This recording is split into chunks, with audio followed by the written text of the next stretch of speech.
Welcome to Downstream from Culture, the show where we take a look at the information space around us and try to help you make sense of the chaos. I'm Griff Somke. And I'm Jay McKenzie.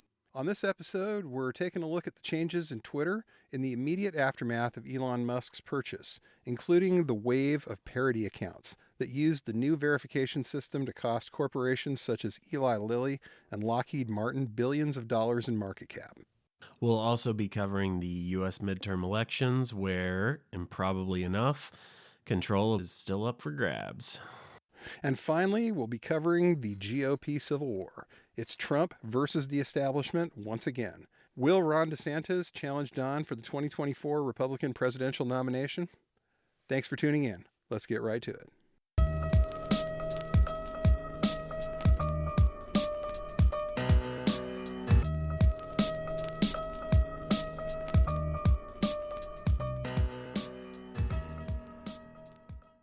So, Jay, how did some prankster with $8 cost one of the largest pharmaceutical companies in the world $18 billion in market cap this week? It seems like it shouldn't be possible, right? Seems so. And until very recently, it was not possible. But Elon Musk has some ideas that are really, really bad.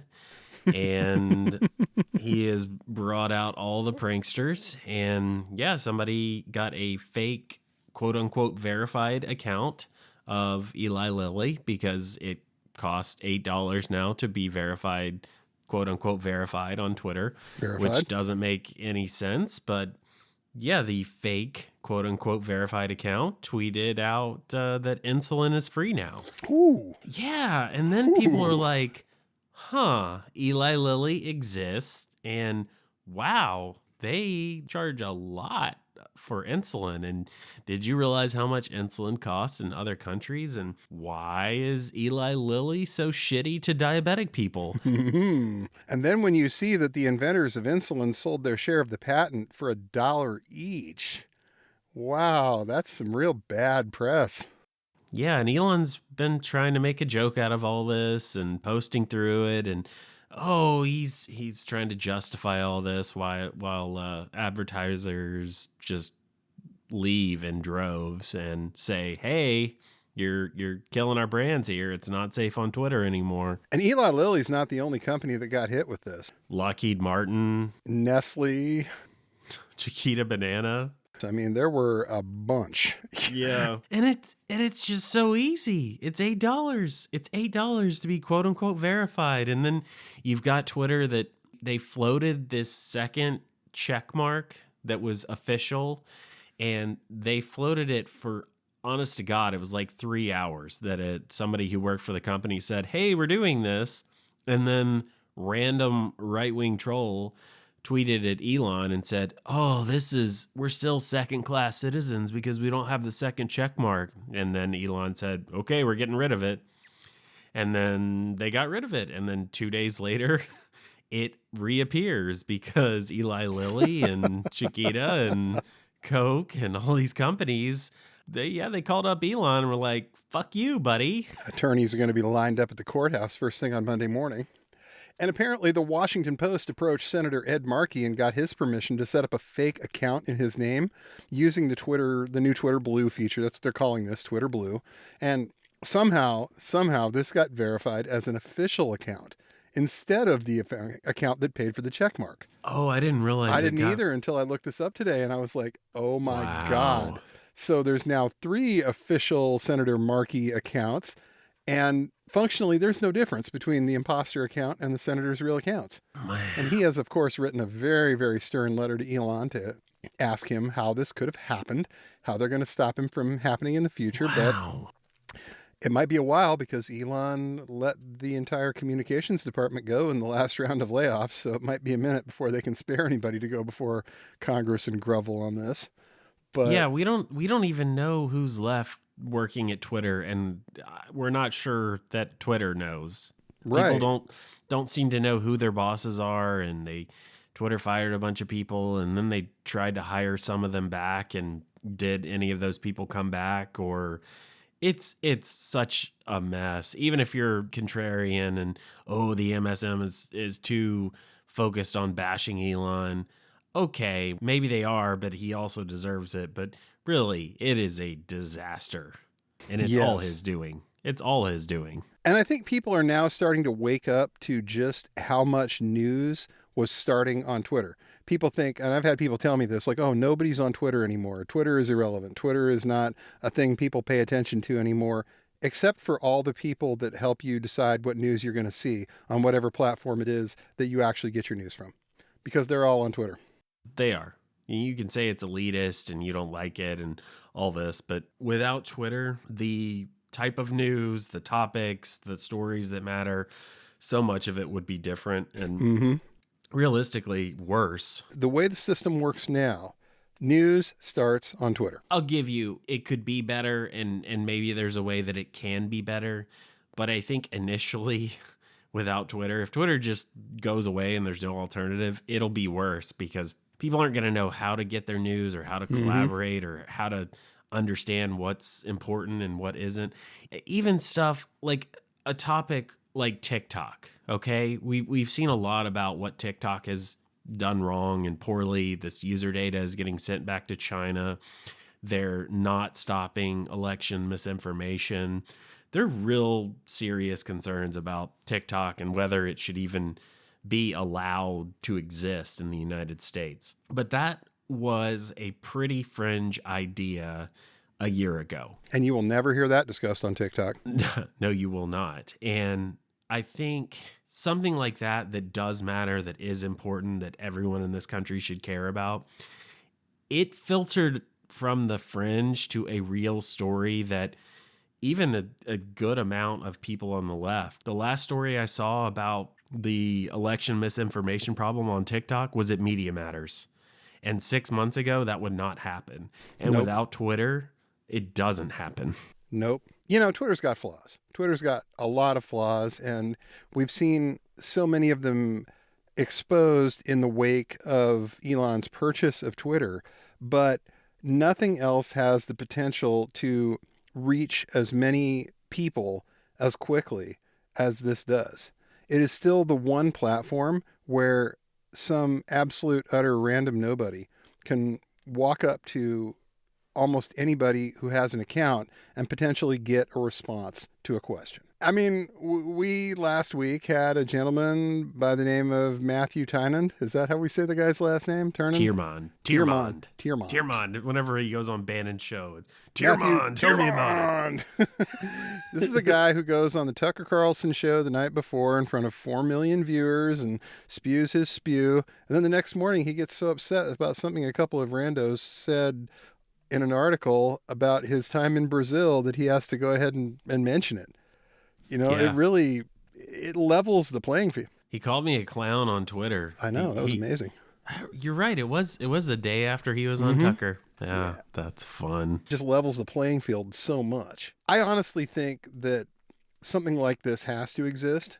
Maybe not in its current form, but it wouldn't be the worst thing if the FTC came through and took it over.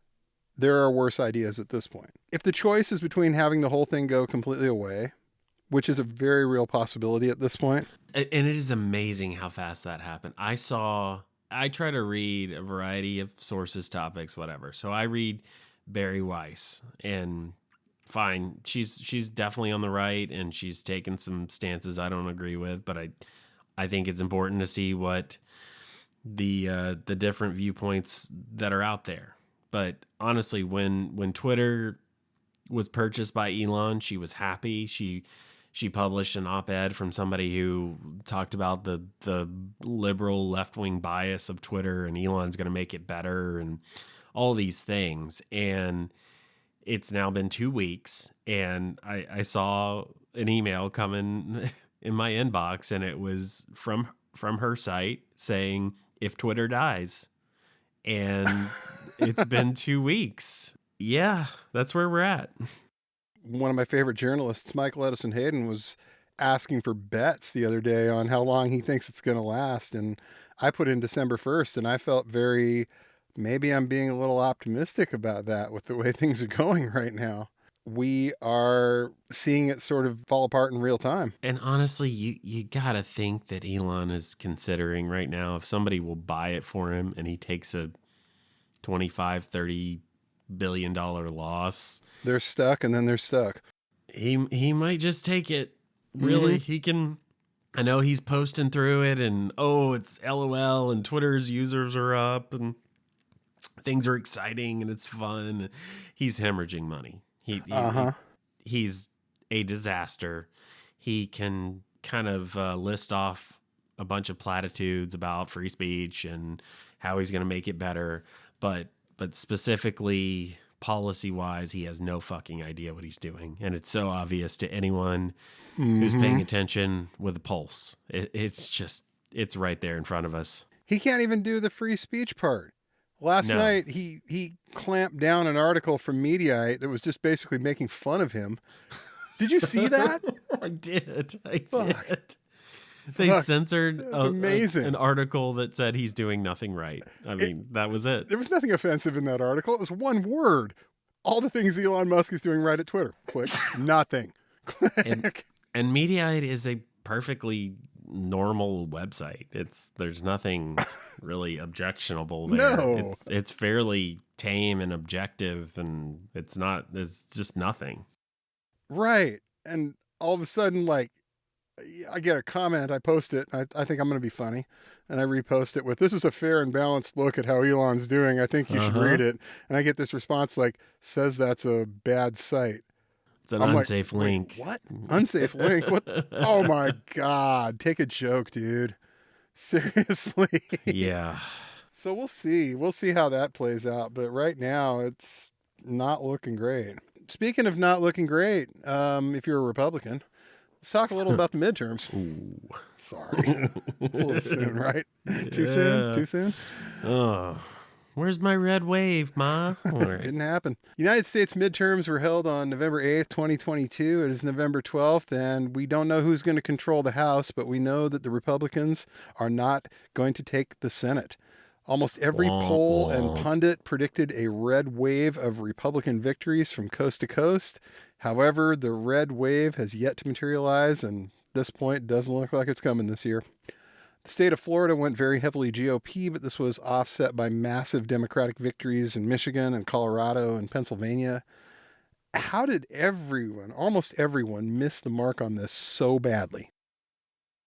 Well, the current right-wing cope is the ballot harvesting did it. They've channeled their inner Dinesh D'Souza with his documentary 2,000 Mules, which we're going to spare you too much of that. But this idea that there's this mass ballot harvesting problem and Democrats are just going around and handing out ballots from, I guess it's old senile people or disinterested voters who all apparently happen to be Democrat. I'll put it this way. If Democrats are somehow only finding Democrats to ballot harvest from, and they're specifically asking people that they're going to take the votes from and hand them off so that people don't have to do anything. If that's really what's happening, where's Project Veritas? Where's the deep cover sting of the Democrats going to these houses and saying, "Hey, we'll give you a ballot if you're voting Democrat"? Yeah, you'd think that old James O'Keefe would have been in on that by now. That's kind of his bread and butter, and So far, crickets. I think a lot of it just has to do with the idea that they have spent the last couple of years just completely shitting on the idea of mail-in voting, and they'll tell you that themselves. Patriots vote on game day. Patriots vote on game day, and I live in a vote-by-mail state. Washington's been vote-by-mail since God knows when, and we don't have problems with it here. Everybody puts their ballot in a drop box, and we generally know pretty quickly after it's over who won these things, and yeah, there haven't been any significant cases of fraud in this state, regardless of what Lauren Culp wants to tell you. There haven't been significant cases of fraud anywhere, really, despite all the claims. Pretty safely assume Tennessee is not a heavy mail-in ballot state, but there's a lot of early voting here. There's a lot of very easy early voting. That's what I did, and the wait was, there was one man in front of me. I was in and out in less than 10 minutes. I mean, it was really easy, really simple. There was early voting, I think, for at least 2.5 weeks, and it was, I want to say they opened at 9 or 10, and they were open till 5:30 or 6. I could vote on election day, but why? It's real easy. Yeah, I think making voting easier it's great, but you look at Republicans and actually what the base is, and there's a lot of whining on the right about mail-in voting, but you're telling all of your voters, all of your Republican voters, that they have to go vote on election day, or that's more safe and secure and all this. But a lot of these people, they don't have the easiest time getting off work. These are working class people. It's real difficult in a lot of cases to get to the polls between, say 8 and 8 o'clock, especially if you're dealing with like huge lines. Sometimes people have 2 jobs. They have to work a second shift, can't get there. They're shutting down polling places. This is where the strategy of making it harder for people to vote seems to have come back and completely bitten them in the ass. Yeah, they made it harder for their own people. Why? It's illogical. Who could have seen this coming? Right. And in 2020, part of the reason they made it a thing is because of COVID and because they were so anti-lockdown and everything, and Democrats just want to get you out of the shops and out of the real world, and they want to lock you down forever. And they made all those weird insinuations about what was happening in Australia, and people are being sent to camps. And then you saw people posting pictures of themselves at the camps, and it looked like a resort, and they were poolside in bikinis, and I've seen worse. I think they were doing okay. So it's like this. They got so focused on their culture war BS, and so they made mail-in voting this big boogeyman for them. But it's like, hey, maybe you should rethink that. And I'm fine if they don't want to, but this is their big excuse for losing, and it's a thing that they absolutely completely did to themselves. So, maybe ballot harvesting costs us the election, but that's like saying that my anti-abortion stance cost me the election. Like, well, yeah, you made a conscious choice to push an unpopular opinion, and good for you for taking a stand for what you believe in, and that's how it works sometimes. Yeah. Vote your conscience, I guess, but that's where you are. I could see it if you were reading the polls, because it seems like they made a conscious effort to get some polls in there that would definitely support the idea that they were going to do really well. And now you look back and realize that a lot of those polls turned out to be not exactly accurate. If the red wave is coming, then why vote at all? Right. I think they banked on this idea that we're going to tell Democrats they're going to lose, and then Democrats won't vote. But maybe you also overplayed your hand, because Republicans thought this red wave was inevitable. So how many Republicans didn't go out and vote? And maybe they would have voted, maybe they would have mailed it in if you told them that that was acceptable. But if they can't get off work, or the line is 2 hours, or it's a big hassle, sometimes it's hard to get in there on election day. And if you're going to win anyway, why bother? And, I'm a little dubious about how much influence some of these so-called influencers in social media on Twitter have when it comes to this kind of thing. But it's pretty hard to overlook the idea that most of the message coming out of the Democratic social influencers the last 2 weeks of the campaign was go vote. Yeah. You look at Brooklyn Dad, you look at all of these other people, and you're seeing go vote, go vote, go vote. And you look at Cat Turd, and it's ha hammer fight Paul Pelosi. And verify me, Elon. Yeah. Give me my check mark. And honestly, we've been hard on those people in the past when felt like they were just virtue signaling and just out there for clicks and influence and all this. But yeah, you're right. There were people on the left that believed, and I thought we were wrong. We thought it was misguided, misplaced. Maybe it was some cope, but it was humbling, I think, for us to see that, yeah, these people that were saying go vote and ignore the polls and all this, it seemed illogical. It seemed wrong. It seemed like some cope, but they were right. Are they grifters? Maybe. But they definitely seem to serve at least somewhat of a purpose at times like this, at least they can all get on the right page and do something useful with themselves, at least come election time. Right. Whereas the right wing narrative just was, ha ha, Paul Pelosi. They weren't saying go vote. They No, maybe didn't see it. I didn't see it at all. Honestly, maybe it was in a tweet I missed. Maybe there was one tweet out of 50 because Poso's over there doing 100 tweets a day. Mm-hmm. So maybe on his morning shift there was one go vote, but man, it was really lost in the shuffle. No, He sure wasn't pushing it. Not the same way. not the way they were pushing. They had their narrative, and it was not about go voting. Not at all. It was about hashtag DHS leaks, not vote red. It was Mm-hmm. Paul Pelosi and the hammer and DHS leaks and Elon. Elon, we love you. Yeah. So in the wake of the disappointing showing by the GOP, people pointed a lot of fingers. So a lot of the fingers got pointed at former President Donald Trump, who was responsible for some of the more polarizing candidates that came out of the GOP primaries, but didn't seem to be able to translate that success into general election wins.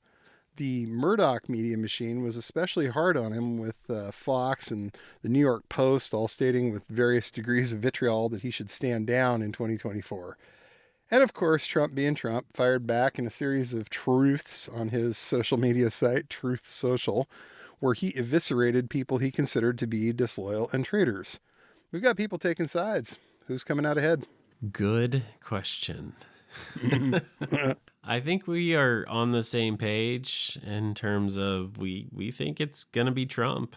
You do have more than Trump. You have McCarthy and Scalise. You have kind of the Charlie Kirks, TPUSA, Bannon world, Bannon sphere that's over there still begging for influence or demanding it, whatever it is. You've got McConnell out there saying, "Oh, it was Trump that cost us this election, not my decision to spend decades trying to overturn Roe v. Wade and then making a pact with the devil being Donald Trump, and getting these 3 Supreme Court justices on the bench who would be all for overturning Roe v. Wade." So I think it's very clear that there's a lot of blame to go around. There's certainly reason for the GOP to think the DeSantis model can work, but I'm not sold on the idea that DeSantis really can take his brand of politics nationally. And if Trump is still alive, because that's honestly all it takes, and maybe he gets indicted, but he's still running. I just think the cult around Trump is strong, and it's not going away. It's going to be real hard for anybody to overtake him. It's a real damned if you do, damned if you don't type of situation. You've got this guy who is absolutely not going to take it lying down if he doesn't somehow get the nomination. He is going to, one might almost say, start a big fire on his way out the door. He is going to throw everything he can at anybody who dares to challenge him, be it Ron DeSantis or somebody else, on the way up to the conventions. Well, let's be honest. Mike Pence might be running, so there's a real contender right there. Yeah. And then you've got your Nikki Haley's and your Mike Pompeo's. Maybe Chris Christie will throw his hat into the ring. Oh, come on. Yeah, I mean, there still might be Ted Cruz might be feeling it, or Marco Rubio.